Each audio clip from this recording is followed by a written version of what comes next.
The military innovations of the Revolutionary War took a stand in history by causing a change in the way wars were fought through the brutal tactics of guerrilla warfare, the clever use of allies, the strategies of naval warfare, and they were led by the General George Washington. Guerrilla warfare was a new type of warfare that was invented during the Revolutionary War. Guerrilla warfare included hiding among the wilderness, attacking when your enemy was least expecting it, and going in small groups to pick off enemy soldiers one at a time. Francis Marion, or the Swamp Fox, is credited as the father of guerrilla warfare because he used the wilderness to attack a British camp with only so many men. In this raid, he was also successful with rescuing 150 Americans. His sneaky guerrilla style of war was so effective that the Marion militia were soon hated and feared by the Redcoats. Marion earned the name the Swamp Fox because of his stealth and cunning. Marion also once convinced a British officer to become an American soldier because the officer was there for a prisoner exchange. He was so surprised at Marion's leadership skill and talent that he was swayed to the side of the Minutemen. George Washington, the leader of the colonists, was one of, if not the, most important people from America.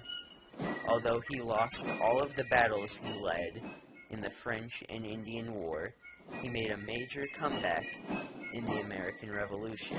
He learned from his mistakes and won nearly all of the battles he fought in this war, such as the Battle of Yorktown.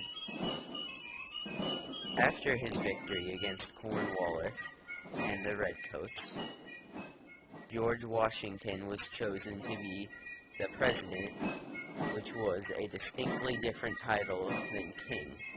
It is part of a democratic government where he is not a tyrant with complete power over the nation. This was one of the reasons that the Whigs wanted independence from the Queen. Even though America had the fighting spirit, their resources were lacking. However, the two countries, Spain and France, had supplies and shared a common interest with America, defeating the British. When the Americans were taking a beating from the British, their allies France and Spain sent them supplies such as guns, ammunition, part of their navy, and some troops as well.